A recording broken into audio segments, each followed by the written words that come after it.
ఒక వేడుకలా జరిగింది. ఒక అద్భుతమైన ఉత్సవం ఆవిష్కృతమైంది నిన్న హైదరాబాద్ మియాపూర్లో ఆదివారం ఉదయం. టీవీ5 ఐసిఐసిఐ ప్రుడెన్షియల్ సంయుక్తంగా నిర్వహించిన ఇన్వెస్టర్ సమ్మిట్ కు ఇప్పుడు వచ్చిన స్పందన మీరు విజువల్స్ లో చూశారు. మ్యూచువల్ ఫండ్ ఇన్వెస్టర్ సమ్మిట్ కు వచ్చిన స్పందన 500 మందికి పైగా ఇన్వెస్టర్స్ హాజరయ్యారు. అండ్ ఇది ఏదో ఒక సినిమా ఈవెంటో లేకపోతే ఒక క్రికెట్ కబడ్డీ పోటీకో వచ్చినంత ఉత్సాహంగా అంతమంది రావటం నిజంగా మా అంచనాలను తలకిందులు చేసిందని చెప్పుకోవచ్చు. మహిళలు, పిల్లలు, వృద్ధులు ఇలా అన్ని వయసుల వాళ్ళు, అలాగే IT professionals, judges, chartered accountants, bankers, ఇలా రకరకాల వృత్తుల వారు ఇంతమంది హాజరు కావటం ఒక విధంగా ఫస్ట్లో మాకు భయాన్ని కలగజేసింది. అంటే ఎంత ఎక్స్పెక్టేషన్ లెవెల్స్ మేము మీట్ అవుతామా అని. బట్ సదస్సు ముగిసే సమయానికి హాల్లో చాలా మంది నిలబడి ఆశాంతం నిలబడి చూసిన వాళ్ళు ఉన్నారు. మొత్తం ఆశాంతం నిలబడి నోట్ చేసుకున్న వాళ్ళు ఉన్నారు వాళ్ళకు ఉన్న వాళ్ళ దగ్గర ఉన్న నోట్ ప్యాడ్స్ లో. సో అటువంటి వాతావరణాన్ని ఎప్పుడు ఇంతవరకు ఈ 8.5 years లో ఎన్నడూ చూడలేదు. So thank you Kukatpally, Miyapur investor population. మీరందరూ మా ఉత్సాహాన్ని, మా బాధ్యతను ఇంకా పెంచారు. సో రాబోయే సదస్సును ఇంకా బాధ్యతాయుతంగా, ఇంకా ఘనంగా నిర్వహించాల్సిన బాధ్యత మా మీద ఉంది అంటూ మీరు గుర్తు చేయటం చాలా చాలా ఉత్సాహాన్ని, సంతోషాన్ని ఇచ్చింది. అండ్ అనతి కాలంలోనే టీవీ5 ఇన్వెస్టర్ సమిట్స్ ఈ విధమైన స్పందనను సాధించడం, బిజినెస్ షోస్కి ఎంత ఆదరణ లభించడం మా అదృష్టం. ఇదంతా అఫ్ కోర్స్ ప్రధాన కారణం మా మేనేజ్మెంట్, టీవీ5 మేనేజ్మెంట్, మా చైర్మన్ బిఆర్ నాయుడు గారు మాకు ఇచ్చిన ఉత్సాహం. మాలో మమ్మల్ని ఎప్పటికప్పుడు వెన్ను తట్టి మీరు వెళ్ళండి, ఇంకా బాగా చేయండి, సదస్సుకి ఎంత ఖర్చు అయినా సరే వెనకాడకుండా ఇటువంటి సమిట్స్ నిర్వహించండి అంటూ ఆయన మమ్మల్ని ఎప్పటికప్పుడు ఎంకరేజ్ చేయటం. దానికి తగ్గట్లుగా మా ఎనలిస్ట్ టీం, మా ఎక్స్పర్ట్ ప్యానల్ మీ అందరిలో ఎప్పటికప్పుడు ఆ ధైర్యాన్ని, ఆ కాన్ఫిడెన్స్ని ఇవ్వటం. వీళ్ళు ఉన్నారు మాకు, వీళ్ళు చెప్పిన మాటలు వింటే మనం వెల్త్ క్రియేట్ చేసుకోవటం చాలా ఈజీ. మనం సేవింగ్స్ చేసుకోవటం, ఇన్వెస్ట్మెంట్స్ చేసుకోవటం, ఇవన్నీ సునాయాసంగా చేయొచ్చు టీవీ5 ఇన్వెస్ట్మెంట్ ఎక్స్పర్ట్స్ నమ్ముకుంటే అన్న ఒక ధీమా మీరు సాధించడం. ఇవన్నీ కూడా మేము గత జన్మలో చేసుకున్న పుణ్యం కావచ్చు, అదృష్టం కావచ్చు. రాబోయే రోజుల్లో కూడా మా బాధ్యతను ఇలాగే ఇంతకంటే మరింత బాధ్యతతో నిర్వర్తిస్తామని మీకు హామీ ఇస్తూ, ఇక ఇటువంటి శుభవార్తతో ప్రారంభమైన మండే మార్నింగ్ అశుభ వార్తలతో కూడుకొని కనిపిస్తుంది. మార్కెట్స్ పరంగా చూస్తే గ్లోబల్ మార్కెట్స్ చాలా చాలా నెగిటివ్ గా కనిపిస్తున్న ఉదయం ఇది. ఒక మ్యానిక్ మండే అంటున్నారు దీన్ని. మేబీ ఎస్జిఎక్స్ నిఫ్టీ ట్రెండ్ బట్టి చూస్తే మన ఇండెక్స్ ఇట్ సెల్ఫ్ 2.5% నష్టంతో ఓపెన్ అయ్యే అవకాశాలు కనిపిస్తున్నాయి. చైనీస్ మార్కెట్స్, దీనికి ప్రధానంగా లాస్ట్ ఫ్యూ డేస్ గా జరుగుతున్న పరిణామాలన్నింటికీ బాధ్యత చైనాదే. సో చైనాలో గందరగోళం జరుగుతుంది. అక్కడ లాస్ట్ వీక్ 12% నష్టపోయాయి చైనీస్ షాంఘై ఇండెక్స్. ఇవాళ మళ్ళీ ఒక 7.5-8% నష్టంతో ఓపెన్ అయ్యి అక్కడే ట్రేడ్ అవుతుంది. అండ్ ఇతర ఏషియన్ మార్కెట్స్ అన్ని కూడా నష్టాల్లో ట్రేడ్ అవుతున్నాయి, ఇంక్లూడింగ్ హ్యాంగ్సెంగ్, నికీ, కొరియన్ ఇండెక్స్, ఇవన్నీ బేరిష్ మార్కెట్లోకి వెళ్ళిపోయాయి. ఇన్ఫాక్ట్ నిన్న దుబాయ్ ఇండెక్స్, నిన్న ఆదివారం ఒక దుబాయ్ మార్కెట్ ఒకటే పనిచేస్తుంది. దుబాయ్ ఇండెక్స్ నిన్న 7% నష్టపోయింది. So Dubai markets bearish markets గా మారిపోయాయి. కొరియన్ మార్కెట్స్ బేరిష్ ఫేజ్ లోకి వెళ్ళిపోయాయి. హ్యాంగ్సెంగ్ స్పష్టంగా బేరిష్ మార్కెట్ లో ఉంది, ఇప్పుడు చాలా చాలా తీవ్రమైన బేరిష్ మార్కెట్ లో ఉంది. అండ్ మన మార్కెట్స్ ఏం కాబోతున్నాయి, ఎందుకంటే చైనాతో ఎక్స్పోజర్ ఉన్న కంపెనీ అది టాటా మోటార్స్ కావచ్చు, టాటా స్టీల్ కావచ్చు, ఆర్ జేఎస్డబ్ల్యూ కావచ్చు, లేదా ఐషర్ మోటార్స్ కావచ్చు, యామ్టెక్ కాటా కావచ్చు, ఇవన్నీ కూడా చైనా మార్కెట్తో చాలా ఎక్కువ భాగం వాళ్ళ బిజినెస్ చైనా మార్కెట్తో అనుసంధానించి ఉన్న కంపెనీస్. అటువంటి కంపెనీస్ అన్ని ఎఫెక్ట్ అవుతాయి. వాటితో పాటు ఆ స్పైరల్ ఎఫెక్ట్ అనేది ఇతర కంపెనీస్కి, ఇతర గ్రూప్స్కి కూడా వర్తిస్తుంది. ఫారిన్ కరెన్సీ లోన్స్ తీసుకున్న కంపెనీస్ ఏవైతే ఉన్నాయో అవన్నీ కూడా ఇప్పుడు కరెన్సీ వార్ జరుగుతుంది. సో 2010 లెవెల్లో జరిగిన వార్ కంటే కూడా ఇప్పుడు జరుగుతున్న కరెన్సీ వార్ అనేది చాలా చాలా భయంకరమైన యుద్ధం ఇది. సో ఒక గ్లోబల్ మార్కెట్స్ అన్ని బేరిష్ మార్కెట్స్ గా మారిపోయాయి. ఏం వరి కావాల్సిన అవసరం లేదు. ఇంత అల్లకలంలో కూడా India is the only robust economy. అంటే మనం కూడా ఎంతో కొంత ప్రభావితం అవుతాము గ్లోబల్ పరిణామాలకు. డెఫినెట్లీ మన ఎకానమీ కూడా ఎంతో కొంత ఇంపాక్ట్ అవుతుంది. మేబీ 0.5% జీడిపి వృద్ధి రేటు అనుకున్న దానికంటే తగ్గినా కూడా ఆశ్చర్యపోనవలసిన ఇటువంటి పరిణామాలన్నిటితో. కానీ still we are the only growing markets among the world's recession. So దీన్ని మనం గుర్తుంచుకోవాలి. అండ్ ఫారిన్ ఇన్స్టిట్యూషనల్ ఇన్వెస్టర్స్ వంటి వాళ్ళు కూడా ఈ అంశాన్ని గుర్తిస్తారు. బట్ ఈలోగా కొంత సెల్లింగ్ వస్తూ ఉంటుంది ఎప్పటికప్పుడు. మొన్న కూడా మనం చూసాం, ఫ్రైడే రోజు ఫారిన్ ఇన్స్టిట్యూషనల్ ఇన్వెస్టర్స్ సుమారుగా 2341 కోట్ల రూపాయల వద్ద స్టాక్స్ ఉన్నారు. ఈ మధ్యకాలంలో ఎప్పుడు ఇంత భారీ సెల్లింగ్ రాలేదు మన మార్కెట్స్ లో. సో ఇటువంటి పరిణామాలు షార్ట్ టర్మ్ లో డెఫినెట్లీ మనకి అగెనిస్ట్ గా పనిచేస్తాయి. But we are definitely in a long term secular bull market. ఈ గ్లోబల్ పరిణామాలతో వచ్చిన ట్రెండ్స్ ఏవైతే ఉంటాయి, ప్రకంపనలు ఏవైతే ఉంటాయి, వాటిని మనం కొంత బయింగ్ అనుకూలంగా వాడుకోవచ్చు. బట్ ఎటువంటి హడావుడి లేదు. లాస్ట్ వీక్ కూడా మనం చెప్పుకున్నాం, హడావుడిగా ఎవరు బయింగ్ డెసిషన్స్ తీసుకోవద్దు, కేర్ఫుల్ గా ఉండాలి, అప్రమత్తంగా ఉండాలని. సో అదే అప్రమత్తత కొనసాగిస్తూ ఎక్కడైతే వాల్యూ కనిపిస్తూ ఉంటుందో అక్కడ కొద్దిగా భారీ మొత్తాలు ఇన్వెస్ట్ చేయకుండా కొద్దిగా ఇన్వెస్ట్ చేసుకుంటూ వెళ్తే డెఫినెట్లీ లాంగ్ రన్ లో మనం విజేతలం అవుతాం. మనం నిన్న మ్యూచువల్ ఫండ్ ఇన్వెస్టర్ సమిట్ లో చెప్పింది కూడా ఇదే. సో కేర్ఫుల్ గా ఉండాలి, at the same time buying opportunities వచ్చినప్పుడు మిస్ కాకూడదు. అలా అని చెప్పేసి పానిక్ సెల్లింగ్ మాత్రం వెళ్ళొద్దు. ఎక్కడైతే ప్రాఫిట్స్ ఉన్నారో అక్కడ ప్రాఫిట్స్ బుక్ చేసుకోవచ్చు. నష్టాలు బుక్ చేసుకునే ముందు 1-2 సార్లు ఆలోచించి లాస్ట్ బుకింగ్ చేసుకోవచ్చు. మార్కెట్స్ పరిస్థితి గురించి మాట్లాడేందుకు అనలిస్ట్ సిద్ధంగా ఉన్నారు మనతో. సో చూస్తున్నాం గ్లోబల్ మార్కెట్స్ అన్ని కూడా ఒక్కసారిగా సెల్లింగ్ ప్రెషర్, పానిక్ సెల్లింగ్ కనిపిస్తుంది. ఇండియన్ మార్కెట్స్ కూడా గ్యాప్ డౌన్ ఓపెనింగ్ కి సిద్ధంగా ఉన్నాయి. ఎలా విశ్లేషిస్తారు ఇప్పుడు ఉన్న trend? Basically I think there is a complete risk off mood అండి. అంటే ఇట్ స్టార్టెడ్ ఫ్రైడే నాడు ఏదైతే మనకి US markets 500 points plus Dow Jones పడిందో, I think there is completely risk off mood. So Asian markets definitely కూడా ఒక్కొక్కటి between 2 to 3% and Chinese market almost 7% plus. So కొన్ని markets almost 5% above decline లో ఉన్నాయి. So basically దీనికి ప్రధాన కారణం Chinese economy అండి. Chinese economy this time is going to lead the world recession or deflation అని చెప్పి గతంలో కూడా మనకి వార్తలు వచ్చి అదే మనం చూస్తున్నాం. And American markets almost 5 years dream run ఉన్నాయండి లాస్ట్ 5 years గా. మనకి 2008-9 డిబాకల్ అయిన తర్వాత ఆల్మోస్ట్ 2010 నుంచి 2015 దాకా they had a strong run. So before that definitely there has to be a correction before the second rise of the markets across the world. So ఈసారి మీరు ఇప్పుడే మెన్షన్ చేసిన చాలా ఇంపార్టెంట్ రీజన్ అంటే currency wars this time are world wide. ఒక్కొక్కప్పుడు మనం reason wise currencies క్షీణించడం చూసాం, but this time around it's going to be a global currency war and this is going to be like almost a third financial world war అనే కూడా చెప్పుకోవచ్చు మనం.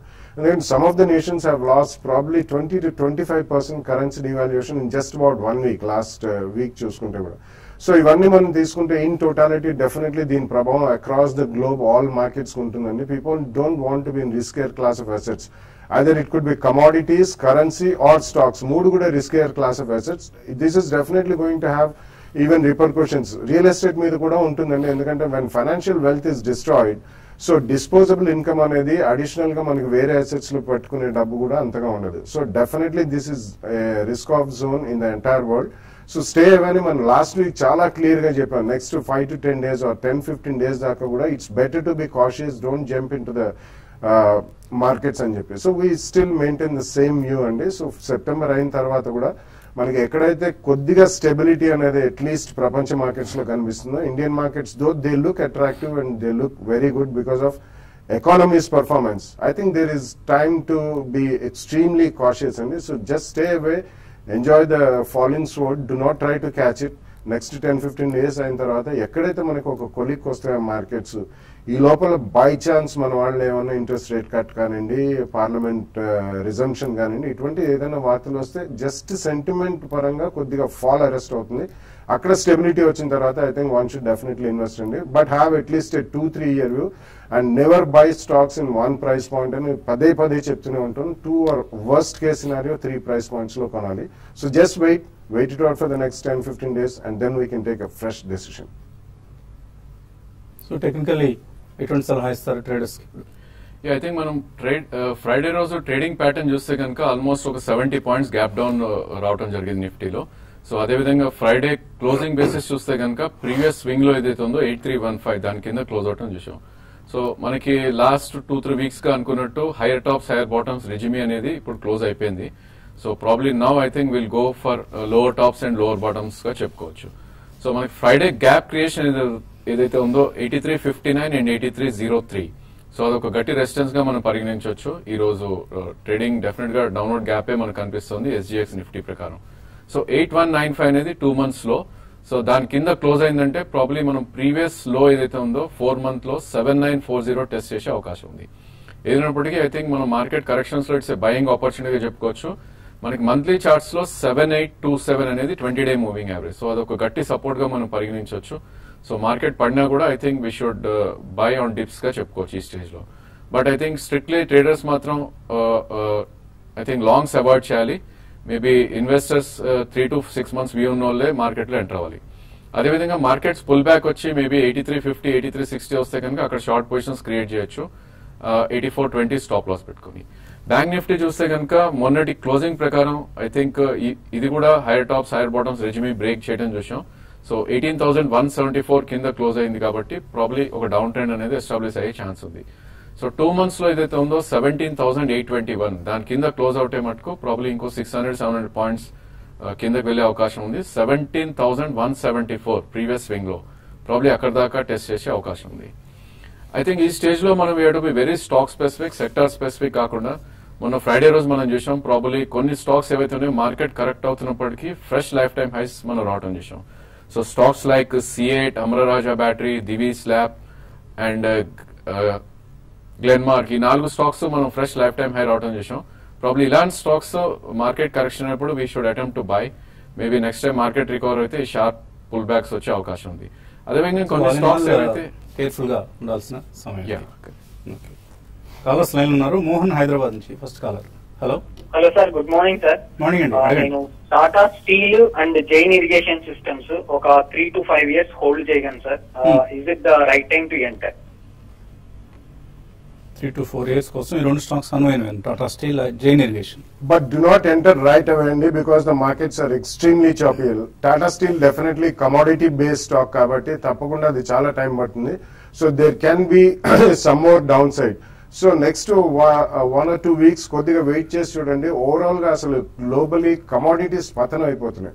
So in my opinion just wait it out andi. Jain irrigation kuda just recently మనం almost 70 to 80 దాకా వెళ్ళి మళ్ళీ crack అవ్వడం చూసాం. So wait it out. sub 50 వస్తే I think you can attempt at the first price point. అప్పటిదాకా మాత్రం wait చేయండి. వరంగల్ నుంచి రాజు లైన్ ఉన్నారు. Hello hello sir, good morning sir. Morning అండి, అడగండి సార్. నేను వచ్చేసి అంతే కార్డు ఒక 160 లో ఒక 500 షేర్స్ ఉన్నాయి సార్. జైన్ ఇరిగేషన్ వచ్చి 100 రూపీస్ లో ఒక 500 షేర్స్ ఉన్నాయి. ప్రజెంట్ రేట్ లో యావరేజ్ చేయొచ్చా లేకపోతే హోల్డ్ చేయొచ్చా? 3 months షార్ట్ పీరియడ్ కోసం ఎవరేజ్ చేయొచ్చు? డెఫినెట్లీ యావరేజ్ అయితే చేయొద్దండి. కరెంట్ పొజిషన్ హోల్డ్ చేయండి. ప్రాబ్లీ పుల్ బ్యాక్ వస్తే ఎగ్జిట్ అవ్వాలి. హ్యామ్టెక్ ఆటో చూస్తే కనుక మనకి 2008 లో ఏదైతే ఉందో 42 రూపీస్ కూడా వచ్చే అవకాశం ఉంది. సో మొన్నట్లో 53 దాకా రావడం చూసాం. బట్ ఇది ఏమాత్రం పుల్ బ్యాక్ వచ్చి ప్రాబ్లీ 77 నుంచి 85 మధ్యలోకి వస్తే కనుక ఈ షుడ్ ఎగ్జిట్ యువర్ పొజిషన్ గా చెప్పుకోవచ్చు టెక్నికలీ. అదేవిధంగా జైన్ ఇరిగేషన్ అనేది ఒక డౌన్ ట్రెండ్ లో ట్రేడ్ అవుతున్న స్టాక్. సో ప్రాబ్లీ ఇది మనకి ప్రీవియస్ స్వింగ్ హై ఏదైతే ఉందో ప్రాబ్లీ 76 and 78 మధ్యలో గట్టి రెసిస్టెన్స్ ఉంటుంది. సో ఫ్రెష్ బైస్ అయితే అవాయిడ్ చేయండి. ప్రాబ్లీ మీకు ఉన్న పొజిషన్ 57 స్టాప్ లాస్ పెట్టుకుని హోల్డ్ చేయండి. అదేవిధంగా మార్కెట్ పుల్ బ్యాక్ వచ్చి 78 నుంచి 80 దాకా వస్తే మీరు ప్రాఫిట్స్ బుక్ చేసుకోండి. So IOC follow on public offer ఇవాళ ఉంది. సో ఎటువంటి రెస్పాన్స్ వస్తుంది చాలా చాలా కీలకం. ఎందుకంటే ప్రభుత్వం ఈ మధ్య కాలంలో ఇంత పెద్ద డిస్ఇన్వెస్ట్మెంట్ ఎన్నడూ రాలేదు. సో మార్కెట్స్ వీక్గా ఉన్నాయి కాబట్టి సబ్స్క్రిప్షన్ చాలా పూర్గా ఉండొచ్చు. ఎల్ఐసి లాంటి సంస్థలు ముందుకు వస్తేనే జరుగుతుంది. ఓవైపు ఎల్ఐసి సెకండరీ మార్కెట్లో ఇన్వెస్ట్ చేయాలా లేదా ఐఓసి లాంటి ఇష్యూస్ సపోర్ట్ చేయాలంటే ఐఓసిగా సపోర్ట్ చేయాలి. ప్రభుత్వం నుంచి డైరెక్షన్ ఉంటుంది కాబట్టి. సో ఇదంతా కూడా మార్కెట్స్కి అంతా పాజిటివ్ పరిణామం కాదు. అలాగే చాలా ఐపీఓస్ మార్కెట్స్లోకి వస్తున్నాయి. కొంత మనీని మనం ఇంతకుముందు చెప్పాం మంచి ఐపీఓస్ కోసం కేటాయించుకోండి అని. అటువంటి కంపెనీస్లో పెన్నార్ ఇంజనీర్డ్ బిల్డింగ్ సిస్టమ్స్ మన హైదరాబాద్కి సంబంధించిన కంపెనీ, కానీ లోకల్ కంపెనీ కదా అని అభిమానం చూపిద్దామంటే చాలా హై ప్రైస్ డిసైడ్ చేశారు. సో ఈ ప్రైస్ దగ్గర ఎటువంటి పరిస్థితుల్లోనూ ఇది అట్రాక్టివ్ కాదు. అవాయిడ్ చేయండి పెన్నార్ ఇంజనీరింగ్ బిల్డింగ్ సిస్టమ్స్. ఈ ఇష్యూని సబ్స్క్రైబ్ చేయొద్దు అంటూ TV5 రికమెండ్ చేస్తుంది. మరిన్ని కాల్స్ మెయిల్స్ తీసుకునే ముందు కాసేపు ప్రకటనలో.